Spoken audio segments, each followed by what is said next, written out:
네, 안녕하세요. 빅데이터 분석기사 6회 기출 작업형 3유형에 대한 풀이를 시작해 보도록 하겠습니다.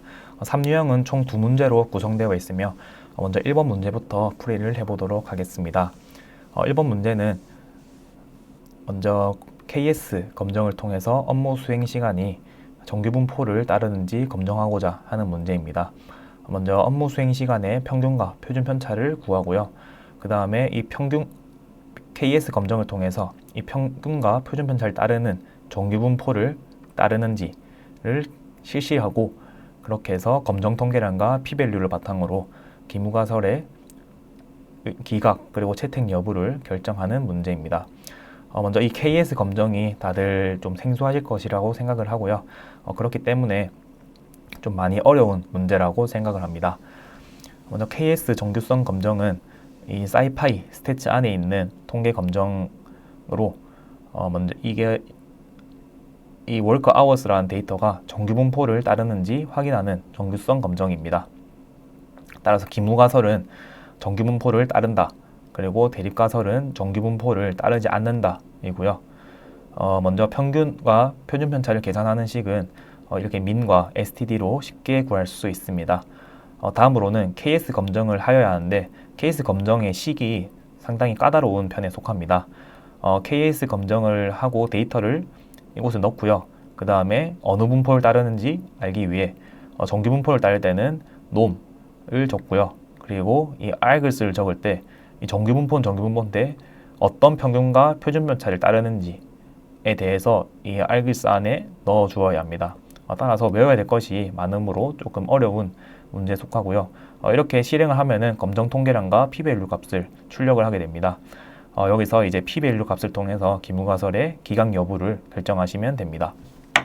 그래서 데이터를 먼저 불러오도록 하겠습니다. 데이터를 불러오면은 하나의 열로 구성된 이 work hours 안에 값들이 들어가 있는 것을 알 수 있고요. 문제 1번에서는 평균과 표준 편차를 구하고 셋째 자리까지 반올림 하여라 하였습니다. 이것을 실행을 해보면은 평균은 8.090, 그리고 표준 편차는 1.519입니다. 두 번째 문제로는 이제 KS 검정을 실시하여서 검정 통계량과 P-밸류 값을 구해보도록 하고요. 기무가설은 데이터가 정규분포를 따른다 입니다. 그래서 이 KS 테스트는 사이파이 스태츠 안에 있고요. 정규분포를 나타낼 때 필요한 이 NORM도 마찬가지로 이 사이파이 스태츠 안에 있습니다. KS 테스트의 식은 다음과 같고요. 이제 이 데이터를 넣을 것입니다. 이 데이터가 이제 정규분포를 따르는지 확인하고자 하는 검정이므로 여기에 검정하고자 하는 데이터를 넣고요.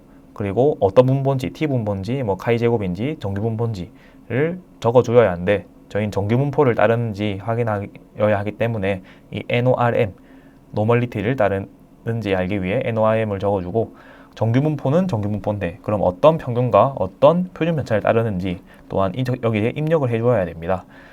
여기서 입력을 해줄 때 위에서 구한 이 mean work를 그리고 적어주고요. 그리고 표준 편차 또한 적어주게 됩니다. 그래서 출력을 다시 한번 해보면은 이 검정 통계량은 0.064로 나오고요. P-밸류는 0.777로 나옵니다.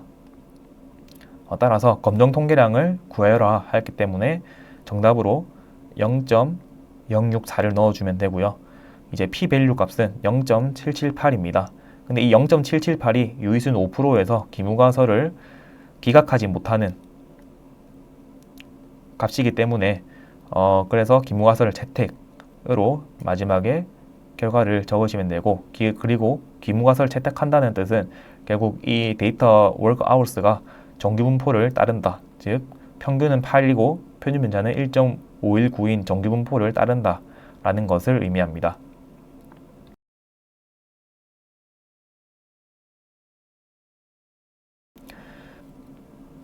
다시 작업형 3유형의 2번 문제를 풀이를 시작해 보도록 하겠습니다.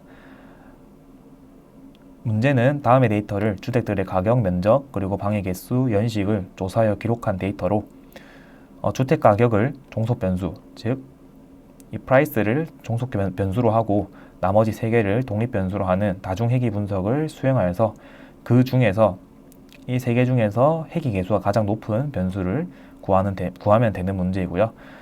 그리고 이 독립 변수별로 이제 종속 변수에 미치는 영향이 유의미한지를 판단할 수 있는데, 거기서 몇 개 정도가 유의미한지 구하면 되는 문제입니다. 먼저 데이터를 불러오고요.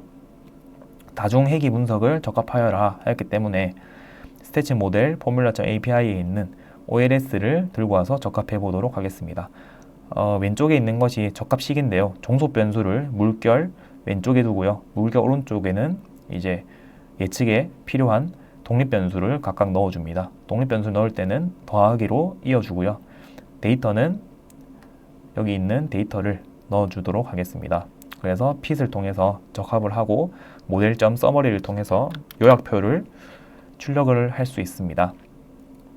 출력을 해보면은 각 변수별로 회귀 계수가 코에피시언트 회귀 계수입니다. 회귀 계수가 나오고요. 이렇게 유의미한지도 p-밸류 값을 통해서 알 수 있습니다. 만약에 이 p-밸류 값이 0.05보다 유의수는 5% 하이기 때문에 0.05보다 작으면은 유의미하다 이고요. 만약 0.05보다 크다면은 통계적으로 유의미하지 않다, 기무가설을 채택하겠다라는 뜻이 됩니다. 이제 문제 1번을 풀어보면은, 문제 1번은 이 세 개 중에서 가장 큰 회귀 계수 값을 가지는 변수를 출력하여라 하였기 때문에 룸스가 정답이 되고요. 문제 2번은 유의미한 개수가 몇 개이냐 라고 물어봤기 때문에 유의미한 변수 개수는 총 3개인 것을 이 서머리 요약표를 통해서 알 수 있습니다. 그래서 총 3개를 적어주시면 정답 처리 받게 됩니다. 네, 이상으로 빅데이터 분석기사 6회 기출 작업형 3유형의 풀이를 마치도록 하겠습니다. 감사합니다.